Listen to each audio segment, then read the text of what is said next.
Chase, lovely to see you. How's your Russian experience been so far? Well, it's only about 12 hours, so it's new, but it's been great. Beautiful facility here, actually beautiful city. And when you're at each facility and looking around, are you looking at how the race pans out, the facilities, the garages? Are you actually taking a sort of stock almost on everything that's in front of you? Yeah, actually every race I've been to, I've had the opportunity to not just be in the paddock area, in the paddock clubs, but really tour the entire facility and hopefully tour the city. I mean, in many ways, we want these races to not just be great events at the racetrack, but really events that engage the entire city, engage the city really for a week, and have these events be at the center of a big week-long celebration. When will we see this in place? Well, I think there's no question it's a work in progress, but we're going to be launching some things in Barcelona that start to add a few new dimensions. There's no question on the marketing side, connecting people is using all the digital media that are available. There's no question. Social media today is really in many ways the way people connect to their stars, their brands, the things that interest them.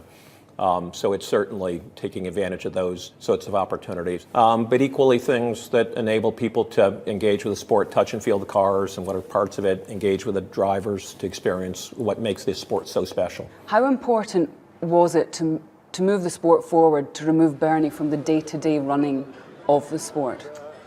Well, I mean, first I think Bernie, and I've said it before and we'll say it again, Bernie deserves great credit for what was built, the sport that was built over decades, though Bernie ran it in a certain way, very much a one-man show. I think we believe in putting a team in place that is able to move the sport forward on many levels. I think we want it to be a sport that, I guess I've said simplistically, says yes to a lot more things, and I think it was a sport that historically said no to a lot of things. And so we want to create an environment that is much more energetic, much more engaging, to some degree, has a spirit of innovation to it. Let's talk a little bit about the calendar. Where do you see changes in the calendar going forward? Yeah, we're adding France, and we're actually up a race next year because we're adding France and Germany while Malaysia is dropping out. And in some ways, we've said our first focus is making sure next year it's 21. The 21 races are as good as they can be. We have a mix of objectives. On the one hand, we want to make sure we make the historic races in Europe as strong as they can be.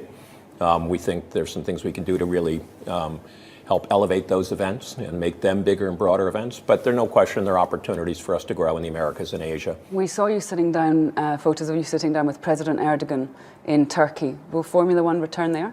No, we just had discussions. So it's we have not, at this point, we're not in negotiations with anybody. We are evaluating opportunities. Turkey certainly had a beautiful track. Istanbul is a beautiful city, and we are interested in talking to Turkey and other cities about the potential of having a Formula One race in the future.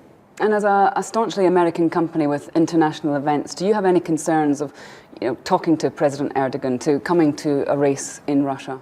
I think one of the great things about sports is its ability to cross cultures and boundaries. I think sports can be a really good force in many ways to connect people in a way that they can engage, as a community as a whole, in something that they're all excited about. We've seen in previous years Vladimir Putin coming here on the Sunday. Bernie meets, greets, watches a race alongside him. Would you be comfortable doing that? Sure. If he invites me, I mean, it would be a privilege. But it doesn't compromise you at all? No, I would certainly respect President Putin and would be a privilege to meet him.